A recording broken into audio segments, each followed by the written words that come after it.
మేదరమెట్ట సిద్ధం సభలో పాల్గొనేందుకు కార్యకర్తలు కుటుంబాలతో సహా తరలి వస్తున్న పరిస్థితిని మనం ఇక్కడ చూస్తున్నాం. ఈ నేపథ్యంలో చాలామంది కార్యకర్తలు ఇప్పటికే చేరుకోవడం జరిగింది.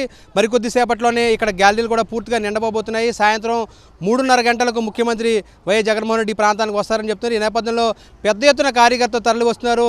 భారీ సంఖ్యలో అంటే దాదాపుగా కనీవిని ఎరుగిన రీతిలో ఈ సభ జరగబోతుందనేది అందరూ చెప్తున్నారు. ఈ నేపథ్యంలో కొంతమంది కార్యకర్తలు అంటే కుటుంబంతో సహా వచ్చిన కార్యకర్తలు కూడా ఉన్నారు. వారితో మాట్లాడదాం. సార్, ఈరోజు ఇంతమంది మీ కుటుంబ సభ్యులు అంటే మనవరాళ్ళతో సహా మీరు రావడం జరిగింది. ఎందుకు ఇంత అభిమానం చూపుతూ మీరు ఈ ప్రాంతానికి రావడం జరిగింది? నా పేరు వెంకటరెడ్డి అండి. చిలకలూరుపేట కాన్స్టిట్యున్సీ నుంచి వచ్చాను. మేము 96 నుంచి 2011 దాకా 15 సంవత్సరాలు సర్పంచ్గా చేశాను. రాజశేఖర రెడ్డి గారితో నాకు వ్యక్తిగతంగా సంబంధాలు ఉన్నాయి. ఆయన 99లో మా ఇంటికి రావడం కూడా జరిగింది. ఎందుకు చెప్తున్నానంటే 2 గవర్నమెంట్లు చూశాను నేను. 8 సంవత్సరాలు తెలుగుదేశం గవర్నమెంట్లో సర్పంచ్గా ఉన్నాను, 7 సంవత్సరాలు కాంగ్రెస్ గవర్నమెంట్లో సర్పంచ్గా ఉన్నాను. ఇటువంటి పరిపాలన తెలుగుదేశం గవర్నమెంట్లో లేదండి. ఎప్పుడు ఒక పెన్షన్ కావాలంటే ఒక 200 రూపాయలు ఆ రోజు ఇచ్చేది, ఒక క్యూలో నిలబడేవాడు. ఇవాళ జగన్మోహన్ రెడ్డి గారి పరిపాలన అద్భుతంగా ఉంది. ఆయన చెప్పినట్టుగా 175కు 175 ఖచ్చితంగా వస్తాయి. అందులో అందుమానమే లేదండి. దీని గురించి అందరం కూడా జగన్మోహన్ రెడ్డి గారి పరిపాలన బాగుంది, దానికి సిద్ధంగా ఉండం.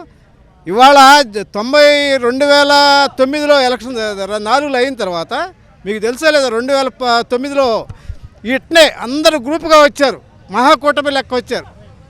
రాజశేఖర రెడ్డి గారు ఒక్కడే సింగిల్గా అయ్యారు. ఆ రోజు సోనియా గాంధీ గారు చెప్పి ఒక్కడే పోదామని చెప్పి సింగిల్గా వచ్చి ఆయన గవర్నమెంట్ ఫామ్ చేయడం జరిగింది.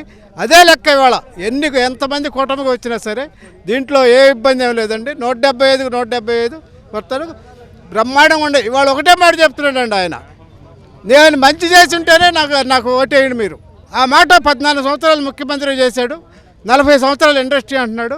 ఆ మాట ఒక మాట చెప్పమనండి. నేను ఈ 14 సంవత్సరాల్లో ఈ మంచి పని చేశానన్న మాట ఒక మాట చెప్పమనండి అతను, చంద్రబాబు నాయుడు. అదే ఒకటే గుర్తుపెట్టుకోండి మీరంతా. ఒక్క మాట ఒక్కటే, నేను ఈ మంచి పని చేశానని ఒక మాట చెప్పండి, దానికి ఓకే. జగన్మోహన్ రెడ్డి గారు చెప్తున్నాడు ఇవాళ కూడా, మీ ఇంట్లో మంచి జరిగితేనే నాకు ఓటేయండి అమ్మ, నాకు సైనికులుగా ఉండండి. అది చాలు మనకి భరోసా. ఎవడు ఎంతమందికి వచ్చినా సరే ఇబ్బంది ఏమీ లేదండి. ఖచ్చితంగా 175కు 175 వచ్చేస్తే.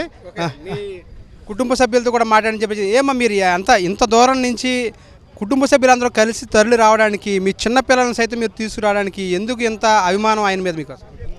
మాకు వ్యక్తిగతంగా కుటుంబంతోనే ఆయనతో రిలేషన్ ఉందండి. మాకు చాలా మేలు చేశాడు మహిళలకు కూడా. ఎందుకంటే అంతకుముందు ఎవరు పెన్షన్స్ కోసం వెళ్ళి చనిపోయిన వాళ్ళు ఉన్నారు, కానీ వాళ్ళ ఇంటికి వచ్చి 5:30-6 గంటలప్పటికే పెన్షన్ ఇస్తున్నారు. అలాగే ఆయన చెప్పినట్లుగానే వ్యక్తిగతంగా అకౌంట్లు తీసుకొని అకౌంట్ నెంబర్లు తీసుకొని మహిళలకు కూడా చేయూత డబ్బులు కానీ ఆసరా డబ్బులు కానీ ఇస్తున్నారు. కొంతమంది వర్క్ చేసుకోలేని లేడీస్ ఉంటున్నారు, వాళ్ళందరికీ ఈ డబ్బులు అనేవి చాలా ఉపయోగపడతాయి. అంతకుముందు టీడీపీ గవర్నమెంట్ ఉన్నప్పుడు జన్మభూమి కమిటీలో ఉన్నాయి, వాళ్ళంతా ఒకటే చెప్పేవాళ్ళు, మాకు ఏదైనా వర్క్ చేసి పెట్టండి అంటే మీరు వచ్చి మా ఎమ్మెల్యే దగ్గర లేకపోతే మా పార్టీ ఇన్ఛార్జ్ దగ్గర మా పార్టీ జెండా కప్పుకోండి, లేదంటే మాత్రం మేము ఇవ్వం. ఒక ఉపాధి హామీ కార్డు కోసం అడిగితేనే మా పార్టీ జెండా కప్పుకుంటేనే మేము ఇస్తాం, లేదంటే ఇవ్వరు. పార్టీ కార్యకర్త కుటుంబం మీరంతా కూడా చిన్నపిల్లలను తీసుకొస్తే ఇబ్బంది అవ్వదా మీకు? నిజంగా ఈ సభలో చాలా మంది వస్తారు పిల్లలు. లేదండి, ఏమి ఇబ్బంది అండి, ఏమి ఇబ్బంది. ఒక ఎడ్యుకేషన్ సిస్టమ్ని మార్చాలి అని ఒక లీడర్ ఒప్పుకున్నాడు అంటేనే దాన్ని మనం అర్థం చేసుకోవచ్చు. భవిష్యత్ తరాలకు కావాల్సింది ఎడ్యుకేషన్ కావాలి, మీకు ఇంకేం అక్కర్లేదు. రోడ్లు ఇవాళ కాకపోతే రేపు వేసుకుంటాం, దాని గురించి నష్టమే లేదు. కానీ ఇవాళ పిల్లల్ని చదివించుకోకుండా ఏం చేస్తారు? చదువుకోవాలి, మా పాపకి అన్నీ చదువుకోవాలి. అవసరమైతే మేము గవర్నమెంట్ స్కూల్లో జాయిన్ చేసుకుంటాం. ఇప్పుడు మరి ఐబీ సిలబస్ ఉందనేది రావడానికి మీ అమ్మాయి ఎందుకు ఇంట్రెస్ట్ చూపుతుంది? మేము చెప్తాం కదండి, ఇంట్లో అన్నీ చూస్తుంది కదా పాప. శ్మశానాలకు రంగులే లేదండి జగన్మోహన్ రెడ్డి. చంద్రబాబు నాయుడు శ్మశానాలకు రంగులేశాడు. మీరు చస్తే అక్కడ ప్రశాంతంగా ఉండండి, శ్మశానంలో ఉండండి అందరు వెళ్ళని చెప్పి చంద్రబాబు నాయుడు రంగులేశాడు. కానీ జగన్మోహన్ రెడ్డి హాస్పిటల్ బాగు చేసుకున్నాడు, స్కూళ్ళు బాగు చేసుకుంటున్నాడు. అది అంతర్జాతీయ వేదికల మీద చెప్పేది, అదే అంతర్జాతీయంగా చెప్పేది కూడా. ఏ ఎన్జిఓలు పట్టినా చెప్పేది అదే. ఏ గవర్నమెంట్ అయితే ఎడ్యుకేషన్ని మనకి హాస్పిటల్ని బాగు చేసిద్దా వాళ్లే ముందుండాలి అని చెప్పేసి.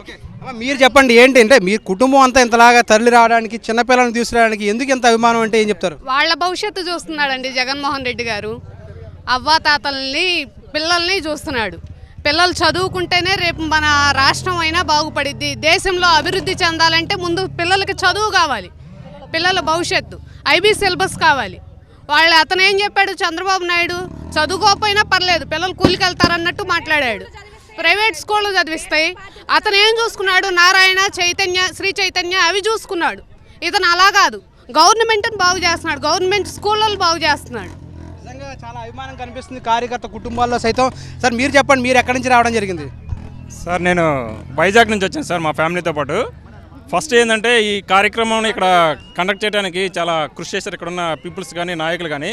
ఎందుకు అంత దూరం నుంచి ఇక్కడికి వచ్చామంటే ఏదైతే నవరత్నాలు పెట్టారో ఆ నవరత్నాల ద్వారా ప్రతి కుటుంబంలో ఏదో ఒక పథకం ద్వారా లబ్ధి పొందారు. దానివల్ల ఏంటంటే ఎన్నో కుటుంబాలు బాగుపడ్డాయి. మోస్ట్లీ ఏంటంటే ఆరోగ్యం, విద్య ఈ రెండు ఉంటేనే ప్రతి కుటుంబం సక్సెస్ అవుతుందండి.